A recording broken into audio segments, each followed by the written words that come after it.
Coming up, you think Boris Johnson, with Partygate, a world-beating COVID death rate, and the disintegrating so-called Oven Ready Brexit deal was bad.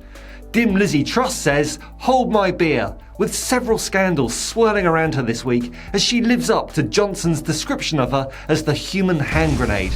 Stay tuned. But first, no Patreon or paid memberships on this channel, but I'd really appreciate a like, a subscribe, and a click on the bell for notifications of new video releases. A 2007 paper co-written by one Liz Truss for the Reform think tank said public sector workers should spend taxpayers' money as if it was their own. This change of mindset would be reflected in changes such as travelling economy rather than business, she spewed. Roll on 15 years, and this week the Foreign Secretary flew by private jet to Australia at a cost of over £500,000 of taxpayers' money, rather than use commercially available business class flights, which would have fitted her schedule, cost a fraction of the amount, and even got her there 5 hours quicker. But no. Rather than taking the conveniently scheduled Qantas flight travelling from London to Sydney, the human hand grenade insisted on using the private government Airbus A321 for the 22,000-mile round trip. This is a plane with a capacity of 235 passengers converted for the government to provide VIP-style accommodation with lie-flat beds. And although I don't know for sure, probably also boasts a jacuzzi, sauna, cocktail bar, hairdresser, nail technician, silver service waiter, pianist and a masseur. Or perhaps not, I don't know. But what I do know for sure is that Dim Lizzie's choice of transport burnt 150 tonnes of aviation fuel. 150 tonnes! Generating around 500 tonnes of CO2. And to be clear, this was her decision, as only the Foreign Secretary is allowed to authorise the use of the plane for such a flight. The aircraft sat on the ground at Sydney for 2 days while Dim Lizzie met Australia government officials before flying across to Adelaide, where the trade deal cut-and-paste queen gave a speech. Her defenders say, so she needed access to the plane during her visit, so that justifies her taking it. But her private internal flight followed a Qantas domestic service which departed on exactly the same route just 17 minutes earlier. And her trip home took 9 hours longer than a Qantas flight leaving the same evening.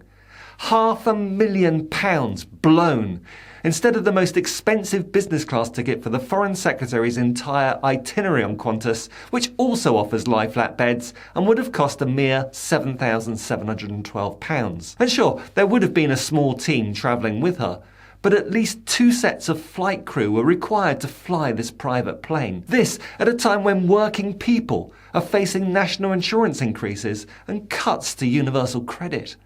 How do the Tories get away with it? Truss arrived home the day before the COP26 president, Alok Sharma, said at a conference that world leaders must honour promises on climate change.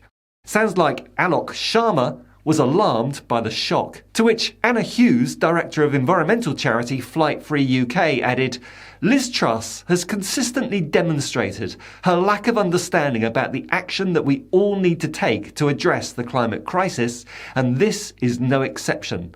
Flying to Australia and back on a chartered jet is shockingly privileged and an outrageous source of emissions in the current climate emergency. This profligate, carefree spending by the human hand grenade, of course, follows the recent scandal of the £3,000 bill she spent on lunch at a private members club owned by Tory party donor Robin Burley, directly overruling civil service instructions to look for a cheaper venue. Again, a reminder that this is the same Liz Truss who wrote in that Reform think tank paper that public sector workers like her should spend taxpayers' money as if it was their own. But again, it was the taxpayer who handed that £3,000 lunch settlement to Truss for her to hand it straight over to a Tory donor.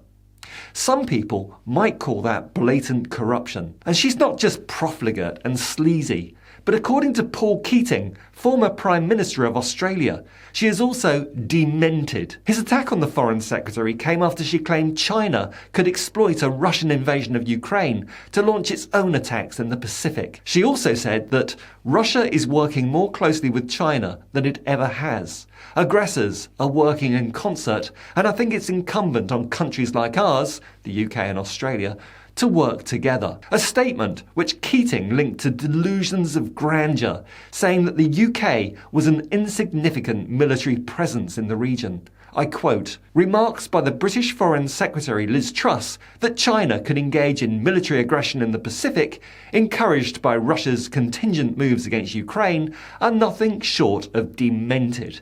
Not simply irrational, demented.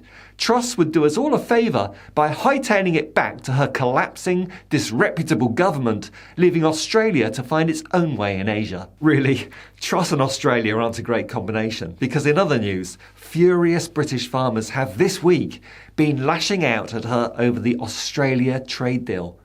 The National Farmers Union this week labelled it as not being a particularly good deal, opening the floodgates for imports as quotas on meat and other imports from Australia will be phased out over the next 15 years. Leading economists have already labelled the lopsided deal as bizarre, representing as it does an increase of less than 0.1% to the UK economy, but adds significantly to carbon emissions through transportation of goods from one side of the globe to the other.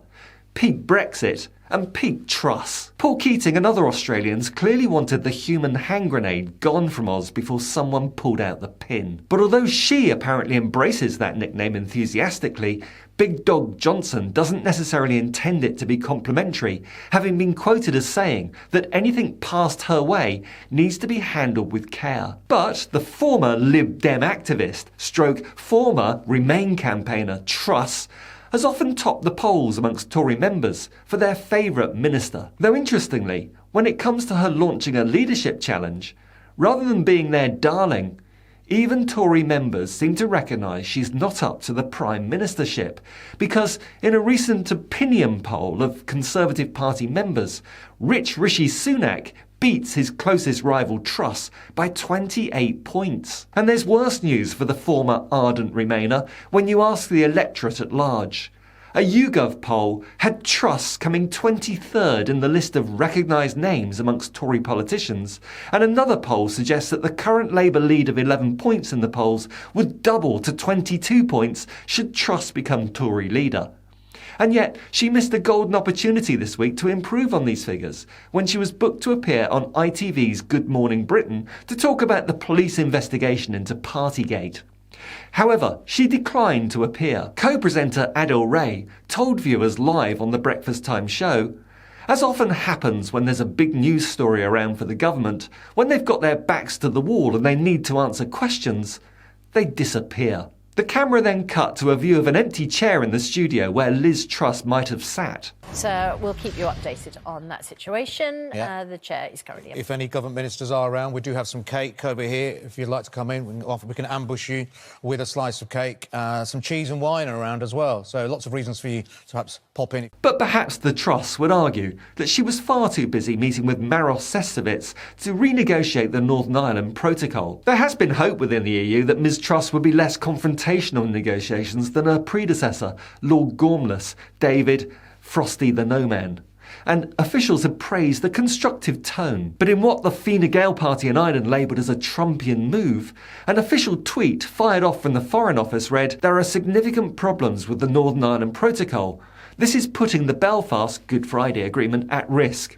A tweet that members of the Irish government described as very disappointing. Truss seems to erroneously think that triggering Article 16 removes the protocol entirely.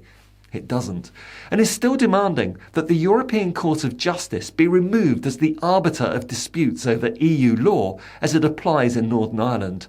A demand that is not just confrontational, but unrealistic, and seems to be part of the Tory Operation Red Meat currently underway, with a raft of policy and other public statements released that are designed to energise the Brexity and most unpleasant sector of the right-wing Tory vote. So there you have it. I'd argue that if anything, dim Lizzie Truss could make an even worse Prime Minister than Big Dog Johnson, though to be fair to her, probably no worse than rich Rishi Sunak would be. But what do you think? Leave a comment down below.